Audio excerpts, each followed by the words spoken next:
Hello and welcome to Lunchtime Politics, reaching you live from our global headquarters here in the nation's commercial nerve center, Lagos.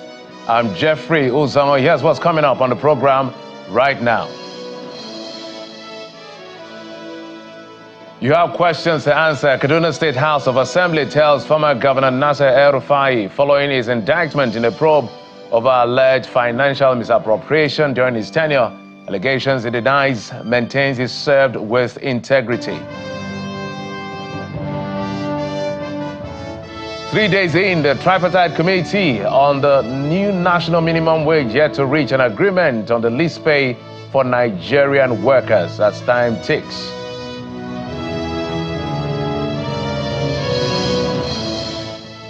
And a bill to ban open grazing passes second reading after polarized senators who argued for and against ranching as solution to farmer header crisis.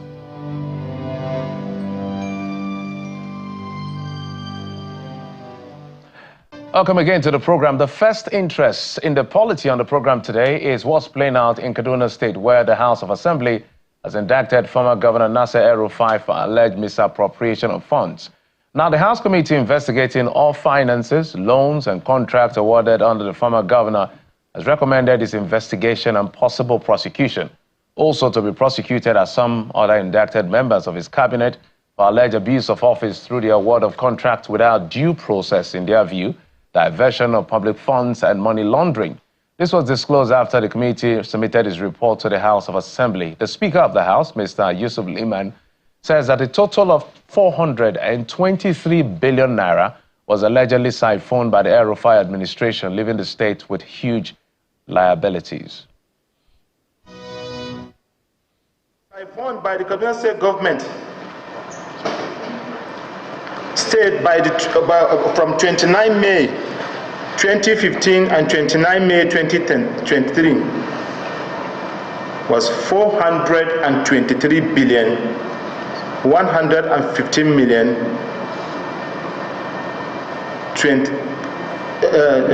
and 28,072 naira 88 kobo.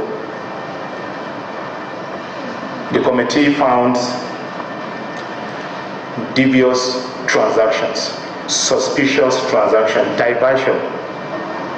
All domestic loans and foreign obtained by the Kaduna State government between 2019 May 2015 to 2019 May 2020 and found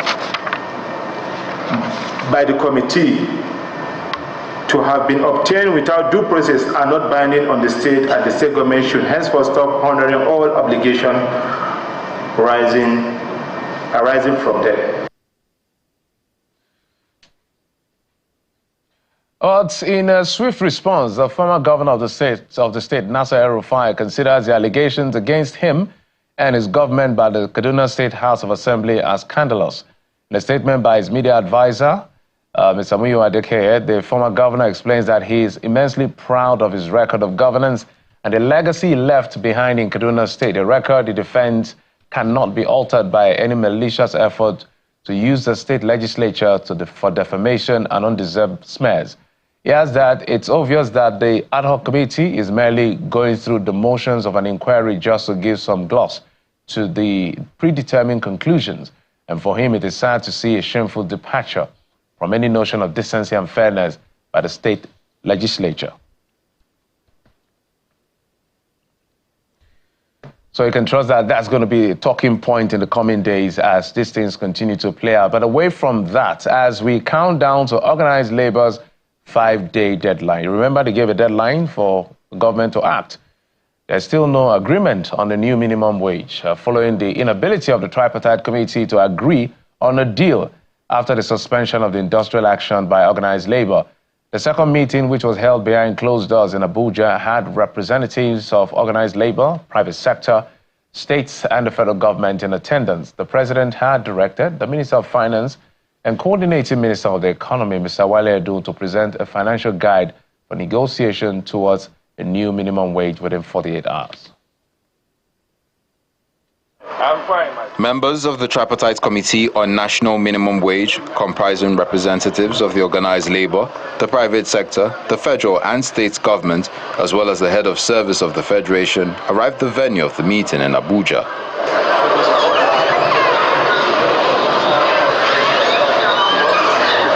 This is the second meeting of the committee after the suspension of the strike.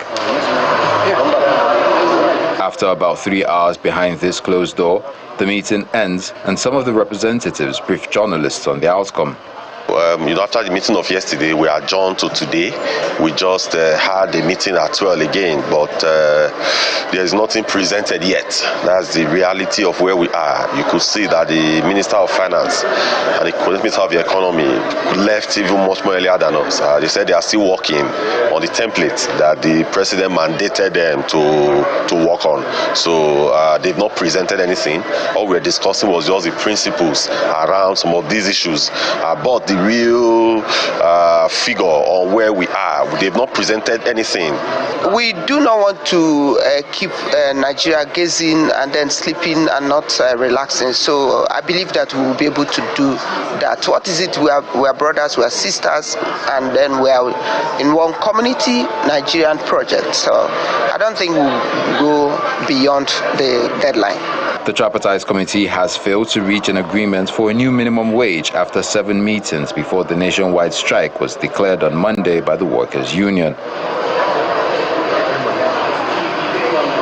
The organized labor insisted on 497,000 naira minimum wage for workers as against the 60,000 naira that the private sector, the federal and state governments are proposing. Well, nobody wants that deadline to come, and there's another strike, given what happened on Monday that shook everyone and the economy. But that debate over this minimum wage shifted to the House of Representatives, who are asking the federal government to redirect the focus of its negotiation with labor from fixing a new minimum wage to fixing a realistic living wage. The House is also calling for a downward review of the recently increased electricity tariff. These resolutions were reached after considering a motion on the need to avert future industrial action by the organized labor. Urge government to redirect the focus of negotiations from fixing a new minimum wage to fixing a realistic living wage for Nigerian workers. I will urge this House to please, with the speed with which we pass the national anthem, that we should also recall the Minimum Wage Act, reconsider it, and with that same speed, pass that act. Where the executive arm refuses to assent, I think that will be the first call on this House for us to override, Mr. President. We actually have to criminalize the part where we shut down the national grid. Shutting down the national grid is killing the same people we are protecting. Section 31, subsection 6 of the Trade Union Act, as amended, prohibits workers and their unions from organizing or participating in strikes if they are engaged in the provision of essential services, power, water, or fuel. I'll suggest the price of one bag of rice is 75,000 today. Let it be the list of negotiating and now put into consideration school fees of individuals. The law of Nigeria recognizes that as a person, you are entitled to one wife, 4 children, and then your mother and father. These are the things that you are entitled to take care. Even in the tax relief or whatever, these are the indices and the factors given to us. And so by implication, you are supposed to have that minimum wage that will cater for this number of persons. Well, it's a subject of debate, and it continues as far as the concerns of workers is put on the table. So everybody, literally, all hands are on deck. But if you look at what is going on in the polity, whether you're looking at the minimum wage debate, you're looking at farmer header crisis, the issue of fiscal prudence or otherwise that's going on in Kaduna State, or the increase in the wage of judicial officers, or the call for fiscal federation and some of the proposals we have seen from government and all of that. At the heart of all of this is the economy, is money. And that is why we want to discuss how policy direction can impact citizens and what has happened with the policy direction of this government. We're being joined on the program by an economist and the director and board member of Obsidian Action Nigeria. Joins us from our Abuja studio, Mr. Kelvin Emmanuel. Mr. Emmanuel, thank you so much for coming on the program. Thank you, Joe. Thanks for having me. It's a privilege to be here. Well, let's get the big elephant out of the room first off. We saw the draft in circulation called the ASAP, Accelerated Sustainability and Advancement Plan, that the government has come out in a statement to say, look, that document is not official. You can't run with that document. It was just presented to the president. It's not official yet. And they made some disclaimer, including the issue of payment for subsidy, which people cited to see, they saw that 5-point-something trillion is to be paid for subsidy in the year. They said there's no such thing. And maybe when it's now official, we'll be able to hear exactly what all of this means. But it gives us a sense of what government is thinking as an intervention in the immediate term towards the long term. What do you make of what you're seeing play out? Well, it's not a surprise that subsidy is back and the government is not accepting that subsidy is back. The reality of the matter is that you can only hold on to ex-depot price at 585 naira per litre. And the fact that I don't think the government, is funding Petroleum Equalization Fund, PEF, that provides subsidy for transportation of cargoes from Calabar and mostly Lagos to other parts of Nigeria that don't land petroleum products. So the assumption on which you can have petrol prices ex-depot at 585 naira per litre is that you have crude oil price at anywhere around $75 per barrel, and you have US dollar to the naira at anywhere around 800 naira. That is not the reality. So there is absolutely no way the government can deny that they've been paying subsidy on petrol. But the questions that we need to ask the presidency is, number one, is there like a way to audit the demand of PMS on a daily basis? And this has been an ongoing issue. The immediate past president and his team claimed that Nigeria was at its height consuming 66 million litres per day. I have constantly said that that figure is not true, and the government should provide empirical evidence to show demand. Provide empirical evidence in the number of generators that are in use, the number of tricycles, the number of motorbikes, the number of cars that are in use. At least you can use Federal Road Safety Service Commission and VIO to be able to get anywhere close to estimates on realistic numbers of this. You can also use customs database to be able to get realistic estimates on numbers on this, to be able to track and confirm the demand for PMS on a daily basis, right? In my estimate, I don't think Nigeria consumes more than 35 million litres per day, because, the fact that President Jonathan then in 2014 was paying subsidy to independent marketers was one of the hot campaign issues, was one of the hotbed campaign issues during the 2015 elections. And to imagine that from 29 million litres per day, we've come to 66 million litres per day. When this president came last year, he said that they were able to reduce to 41 million litres per day. But the question now is, have that number gone back up to 60 million litres per day? Number two, you now have a commercial refiner in Nigeria. Dangote was given license to operate. He's done 30 days, 60 days, and is now close to 90 days capability ratio test by the NMDPRA, who is the midstream regulator, to ensure that he has LTO. And he has LTO. He started exporting that A1 aviation fuel to Europe, gas oil and some other products, and it's close to start producing PMS. But the question is, Dangote is having to import Western Texas Intermediate, WTI heavy crude from America. Why will Nigeria, as a member of OPEC and as a major producer, have its major commercial refiner that has the single train largest refiner in the world, importing crude oil to refine?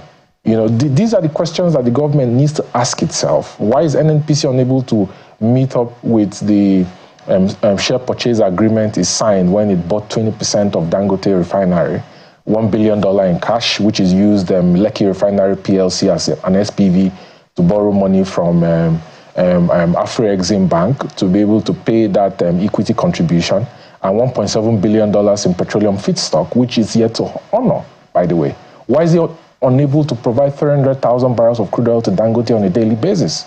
You know, I heard the president said that he's ordered IOCs and NOCs to supply the commercial refiners in Nigeria with crude oil. But the question I have for the presidency is this. Number one, the international oil companies are not obligated, you know, you can't compel them to supply a commercial refiner with crude oil because they already have forward sale agreements that are 5, 7, 10 years in the making to supply to off-takers abroad, you know. So the question is, why is a state national company that is now a private entity unable to provide crude oil to the commercial refiner? Right. That's the question the presidency should be asking itself when it comes to this issue on fuel and subsidy.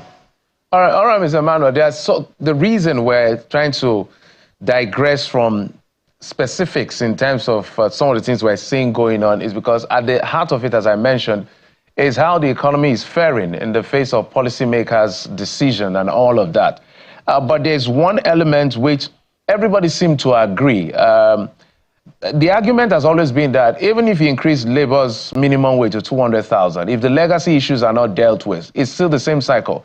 If transportation is still expensive, food is still expensive, it's still digging deep into people's pockets. So how do we manage these legacy issues? And I want you to speak to one of them, which is power. Power is as important as yesterday, and everybody knows how important power is. Why is it so difficult to fix power? So the issue about power is complicated. There are 4 major layers to the problem. It's not a simple problem. That's why, you know, I'm always it's my condolences or my you know, like my pity, if I'm going to put it out to anyone who becomes a minister of power. It's a very difficult job. It's a thankless job. The first problem he had was in 2013, 2014, when the privatization was done. The licenses for disco licenses were given to the wrong companies. And I'm saying that very categorically with my full chest. And I said that because if you look at the fact that currently 25 companies owe banks, they owe 9 banks about 1.49 trillion naira. You had a situation where these companies basically got like the disco license. They use a license as a collateral to get loans from banks in hundreds of millions of dollars when exchange rate was anywhere around 155 to 160 per USD. And in between 2014 and today, in the last decade, Naira has dropped 92%. So has their loans, you know, the principal and the interest payment. So, for example, if a company borrowed $200 million, and there was a company that did borrow more than $200 million, and it was paying, the loan was valued at around 30 billion. It was paying about 4.2 billion a year in interest. That loan, the principal is now about 300 billion, and the interest has gone up also tenfold, and they are not able to pay. And one of such companies has been taken over by the bank that it's owing money.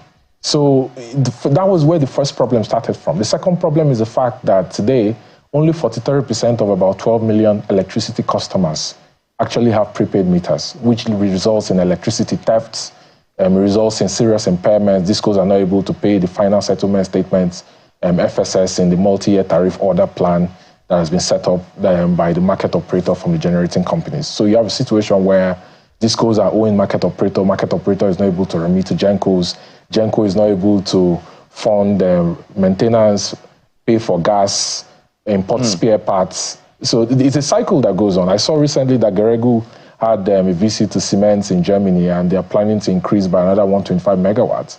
The question is, number one, not all the load that are supplied to the market operators by the Gencos are actually taken by the Discos, because it's either they don't have money to pay or they are owing money. That's number one reality we have to accept.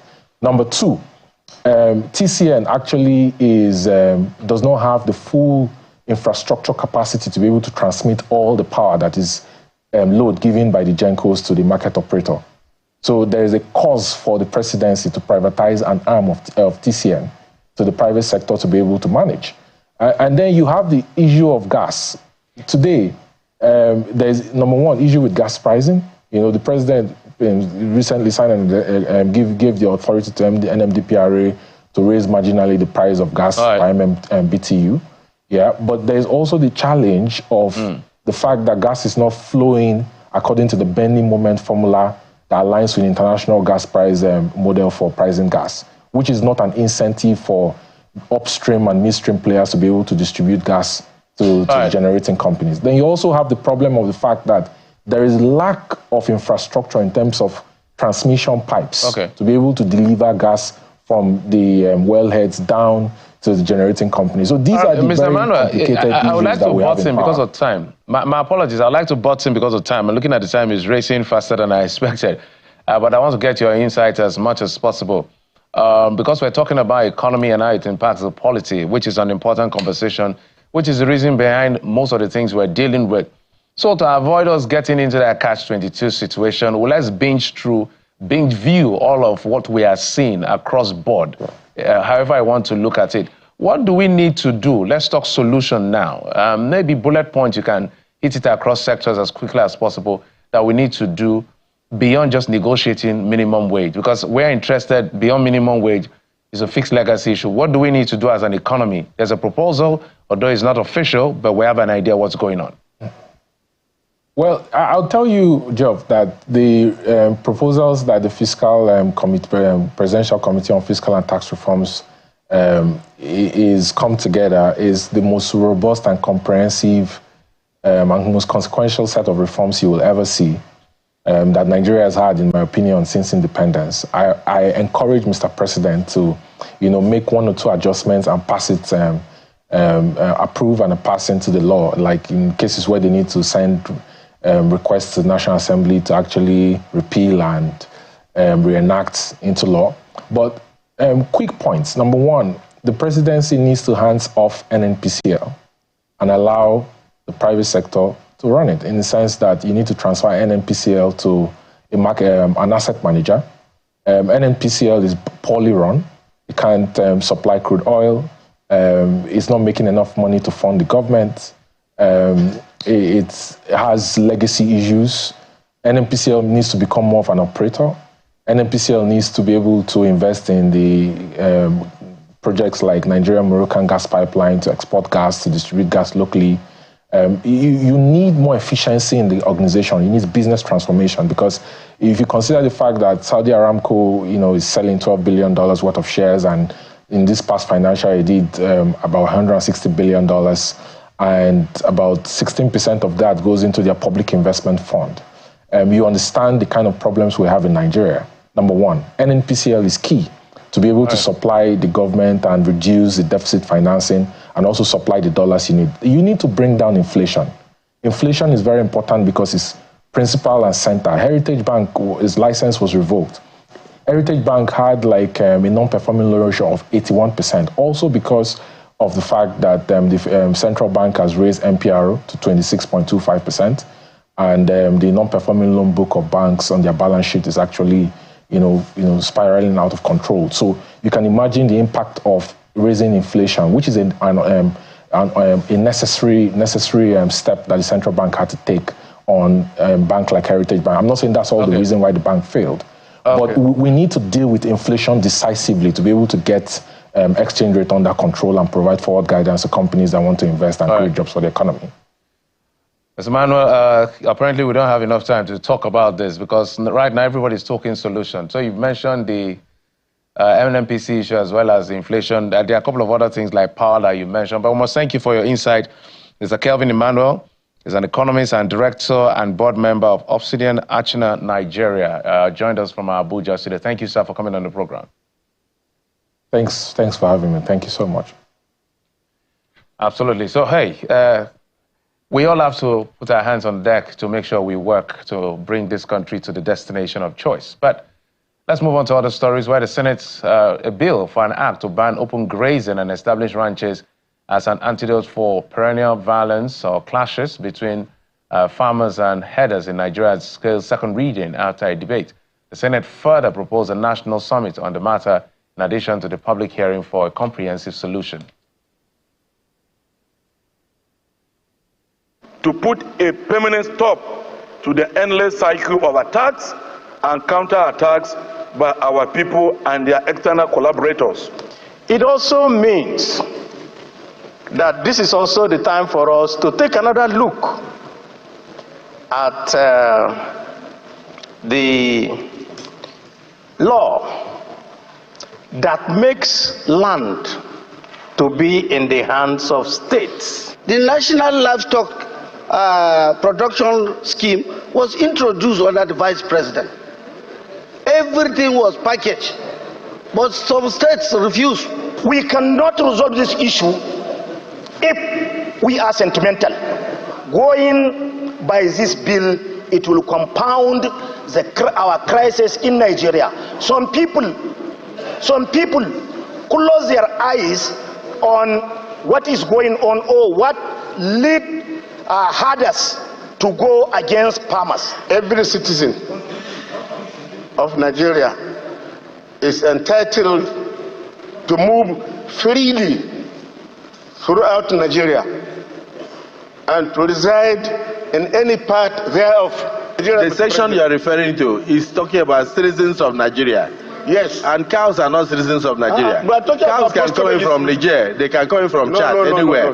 But cows are not citizens. So let's go to the public hearing. And I think we should combine the public hearing also with the national dialogue that we had earlier approved.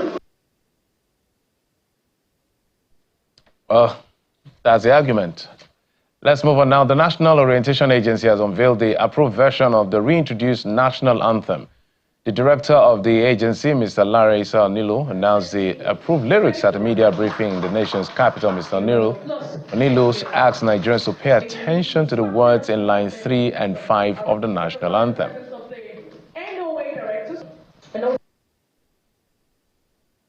We call the attention of Nigerians to the line 3 of the first stanza, which reads, "Though tribes and tongues may differ." Please note that the words tribes and tongues are in plural. We want you also to note that line 5 of the first stanza reads, "Nigerians all are proud to serve." The word "are" and not "and" is the correct version. Nigerians all are proud to serve. On the official instrumental and audio rendition, the NOA will call for entries for the production of an authentic Nigerian melody, taking into cognizance the indigenous instrumentation of the Nigerian people. The effective date for the entries and the procedure will be announced through NOA channels in the coming week. All right, and that's it on the program. Thank you so much for your time and company. I'm Jeffrey Uzonga. You've been served on Lunchtime Politics.